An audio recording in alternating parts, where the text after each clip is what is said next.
Λοιπόν, σήμερα θα μιλήσουμε για τη ραβδοσκοπία, για τις βέργες τύπου Γ, οι οποίες το τελευταίο διάστημα έχουν εμφανιστεί πάρα πολλοί ανταγωνιστές και διάφοροι τύποι που κατασκευάζουν βέργες και λένε διάφορα. Θα πω και εγώ την άποψή μου πάνω στις βέργες. Εμφανίστηκε το τελευταίο διάστημα κάποιος που λέει ότι οι βέργες που είναι αποσπόμενες είναι βαριές και δεν δουλεύουν καλά και ότι οι τηλεσκοπικές βέργες είναι καλύτερες. Εδώ υπάρχει ένα τραγικό λάθος. Όλοι αυτοί που μιλάνε για τη ραβδοσκοπία κατά 90% δεν έχουν πιάσει ποτέ βέργες ραβδοσκοπία σε πραγματική έρευνα και δεν έχουν γνώσεις για να τις κατασκευάζουν. Γιατί κανένα ραβδοσκοπικό όργανο δεν παίζει ρόλο η κεραία του όσο το σύνολο της κατασκευής. Στις δικές μας βέργες είναι αποσπόμενες για να μπορούμε να ελέγχουμε την απόσταση έρευνας. Αυτό είναι το μεγάλο μυστικό, ότι πρέπει να είναι συγκεκριμένο το μήκος για να ψάξουμε σε έναν ιστορικό χώρο και συγκεκριμένο σε έναν εξωτερικό. Σε όλες τις βέργες μας μπαίνουν τηλεσκοπικές κεραίες πάνω, σε όλες. Οποιοδήποτε τύπου βέργας μπορούν να συνδεθούν με τηλεσκοπικές κεραίες. Οι τηλεσκοπικές κεραίες γίνονται πολύ ευαίσθητες, γι' αυτό δεν θέλουμε και δεν τις πολύ χρησιμοποιούμε.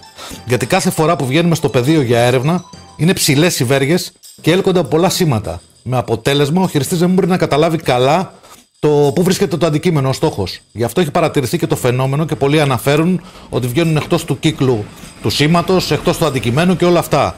Αυτό οφείλεται λίγο στις τηλεσκοπικές κεραίες. Γι' αυτό οι καταλληλότερες είναι να είναι σταθερές οι βέργες. Να είναι σε συγκεκριμένο μήκος όταν θέλουμε να ψάξουμε σε εσωτερικό χώρο και σε συγκεκριμένο όταν θέλουμε στο εξωτερικό. Βλέπουμε εδώ ότι η βέργα είναι πολύ μικρή η απόστασή της για να μην μας βγάζουν σήματα έξω από τον περιβάλλοντα χώρο που θέλουμε να ψάξουμε. Αν θέλουμε να μπούμε σε μια αποθήκη δηλαδή ή σε ένα παλιό σπίτι και θέλουμε να ψάξουμε για να βρούμε κάποιο υποτιθέμενο αντικείμενο, θα πρέπει η βέργα να έχει συγκεκριμένο μήκος. Στην τηλεσκοπική κεραία είναι πολύ δύσκολο να το καταφέρουμε αυτό, γιατί δεν ξέρουμε πού η βέργα γίνεται πολύ ευαίσθητη και πού δεν γίνεται. Με αποτέλεσμα είναι να παίρνουμε σήματα έξω από τον περιβάλλοντα χώρο ή να είναι πολύ μικρά και δεν μπορούμε να ελέγξουμε τον εσωτερικό χώρο. Γι' αυτό λέω ότι οι αποσπόμενες βέργες είναι οι καταλληλότερες για να κάνεις μια έρευνα, είτε σε εσωτερικό χώρο είτε σε εξωτερικό. Συνδέοντας και τα δύο μέρη της βέργας, μπορεί να φτιάξει συγκεκριμένη αγωγημότητα. Αυτό είναι το μεγάλο μυστικό στις βέργες ραβδοσκοπίας. Το να συνδυάζεται η αγωγημότητα με το ραβδοσκοπικό όργανο, δηλαδή το τι σήματα αναλαμβάνει και τι να απορρίπτει. Όταν εμείς παίζουμε με το μήκος, τότε δεν μπορούμε να καταλάβουμε σε ποιο σημείο είναι η καταλληλότερη αγωγημότητα.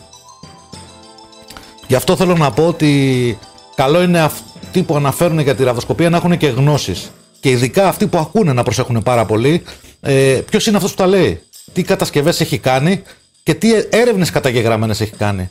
Το να βγει κάποιος με μια βέργα στο χέρι και να λέει εγώ είμαι ερευνητής και ψάχνω και δουλεύουν έτσι και να μην έχει γνώσεις πραγματικές, είναι ξεκάθαρο ότι θέλει να προωθήσει κάποιο συγκεκριμένο τύπου βέργες γιατί τα έχει στόκ ή γιατί αυτές μπορεί να κατασκευάσει, δεν έχει γνώσεις για κάτι παραπάνω και λέει ότι τούτο στο κεφάλι. Έχουν βρεθεί πολύ ανόητοι το τελευταίο διάστημα να λένε πάρα πολλά πράγματα τα οποία δεν ισχύουν για τη ραβδοσκοπία. Όπως το πώς πρέπει να δουλεύουμε τις ραβδοσκοπικές βέργες. Βλέπω συχνά ανθρώπους να αναφέρουν τεχνικές οι οποίες δεν έχουν καμία σχέση με την πραγματικότητα. Γι' αυτό λέω ότι κάποιος όταν θέλει να ασχοληθεί πραγματικά με τέχνη της ραβδοσκοπίας πρέπει να είναι πολύ προσεκτικός. Ήθελα να συμπληρώσω ότι για να πετύχουμε μια κατασκευή σωστή που να έχει υψηλή αγωγημότητα και να ανταποκρίνονται μόνο σε συγκεκριμένα μέταλλα που επιθυμούμε, θα πρέπει το ραβδοσκοπικό όργανο να φτιαχτεί με κράματα μετάλλου. Ποτέ δεν γίνεται με ένα και με δύο μέταλλα.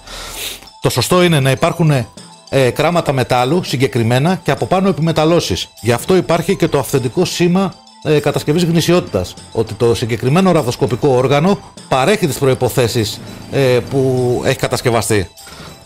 Κανένα ραβδοσκοπικό όργανο από αυτά που κυκλοφορούν στο εμπόριο δεν έχουν το σήμα αυθεντικότητας πάνω. Το σήμα αυτό σημαίνει ότι το ραβδοσκοπικό όργανο λειτουργεί με τις προδιαγραφές που κατασκευάστηκε.